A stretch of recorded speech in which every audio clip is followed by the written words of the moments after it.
Bonsoir Lomé, bonsoir le Togo et bienvenue à toutes et à tous dans ce nouveau décryptage. Bon, je vous invite à regarder votre propre smartphone un instant, parce que cet appareil, c'est soit une simple dépense de tous les jours, soit une véritable mine d'or. Aujourd'hui, on a 62,5% de la population mondiale qui est connectée à Internet et tenez-vous bien, près de 60% de ces personnes achètent déjà en ligne chaque semaine. Le monde appartient littéralement à ceux qui se digitalisent, c'est un fait. Alors plongeons tout de suite dans cette dynamique fascinante pour voir comment récupérer sa part du gâteau. Au programme de notre analyse aujourd'hui, d'abord on va parler de l'aube numérique. Ensuite, on verra la suprématie du web marketing avant de détailler les 5 étapes clés vers la prospérité. On enchaînera avec la révolution Golden Bees et on finira en beauté avec les stratégies de monétisation. C'est parti. Première partie, l'aube numérique. Une mutation tout simplement sans précédent. Alors, on vit actuellement une mutation qui redéfinit totalement notre façon de faire du commerce. Imaginez un instant, on se projette en 2027. Eh bien, les experts du secteur sont formels, l'achat en ligne sera la meilleure expérience vécue par l'humanité. Pendant que je vous parle, là, à la seconde, il y a des milliards de francs CFA qui circulent à une vitesse fulgurante dans les câbles sous-marins de l'Atlantique. C'est dingue, non? Le monde numérique n'est absolument plus une simple alternative, c'est devenu le canal principal, le cœur même de l'économie. Et le point absolument crucial, c'est ce chiffre, qui fait un peu froid dans le dos, 60%. Le grand drame de notre époque, c'est que la majorité des entrepreneurs, notamment en Afrique, s'épuisent dans un système complètement obsolète. Pourquoi? Tout simplement parce que 60% du prix d'un produit est purement et simplement gaspillé. Gaspillé en intermédiaires, en frais de transport, en coûts de stockage interminables. Notre but avec cette exploration aujourd'hui, c'est de comprendre comment récupérer ces 60% et pourquoi pas bâtir un véritable empire financier directement depuis son salon. Ce qui nous amène à notre deuxième partie, la suprématie du web marketing et ses moteurs de richesse. Pour bien comprendre cette suprématie, il faut observer ce qui crée vraiment les fortunes mondiales aujourd'hui. Bon, l'agriculture et la médecine, c'est vital, on est tous d'accord. Mais prenez l'exemple de Lee Young-sing, l'un des agriculteurs les plus riches de la planète.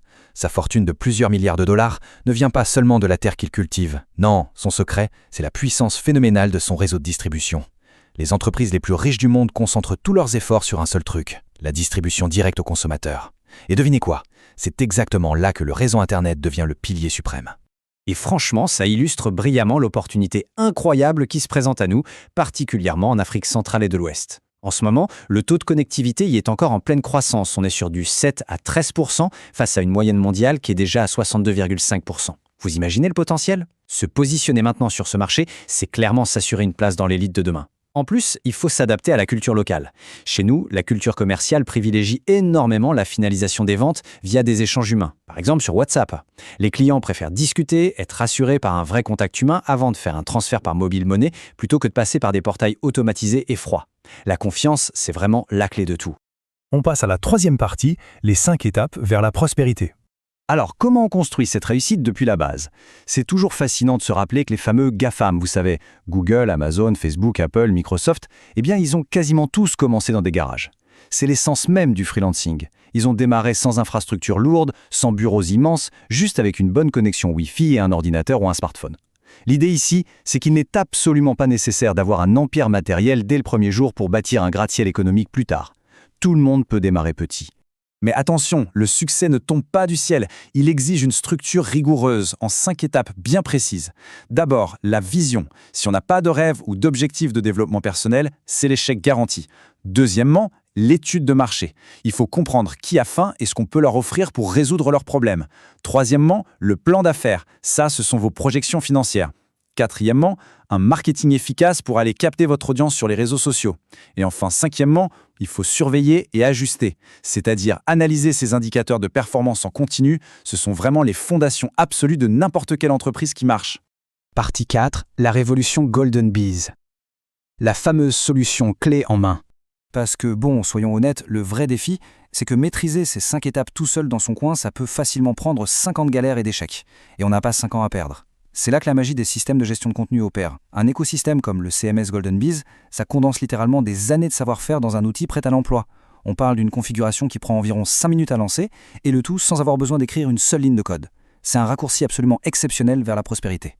Et ce qui est génial avec cet écosystème, c'est qu'il prend tout en charge de manière centralisée. Par exemple, il intègre déjà une étude du marché africain pour vous dire direct quelles sont les catégories de produits qui se vendent le mieux. Et le plus fort, c'est qu'il fournit des plateformes B2B, c'est-à-dire business to business, directement connectées à plus de 1000 fournisseurs chinois fiables pour faire du dropshipping. En parallèle, vous avez les sites B2C, business to consumer, pour la vente au détail. Et tout le truc est géré depuis un tableau de bord ultra simple pour suivre ses gains en temps réel. C'est vraiment la machine parfaite. Ce qui nous amène directement à notre dernière partie, la numéro 5, les stratégies de monétisation. Comment générer du revenu concrètement? Bon, abordons la question que tout le monde se pose. Comment on gagne de l'argent avec tout ça? Il y a 3 voies principales. La première, c'est le dropshipping. C'est tout simplement l'art de vendre sans avoir aucun stock. Vous encaissez le bénéfice et c'est le fournisseur qui gère l'expédition au client final. Ensuite, la deuxième voie, c'est l'affiliation. Là, l'idée, c'est de créer du contenu digital pour des entreprises et de toucher de belles commissions sur les ventes que vous générez. Et enfin, la vente de site, c'est devenir ce qu'on appelle un auteur. En gros, vous créez des boutiques en ligne pour d'autres commerçants et vous gérez leur marketing digital. Dans tous les cas, ce sont des méthodes qui permettent de supprimer totalement les frais généraux écrasants du commerce traditionnel. Et croyez-moi, le potentiel financier de ces stratégies, quand on est rigoureux et constant, il est juste hallucinant.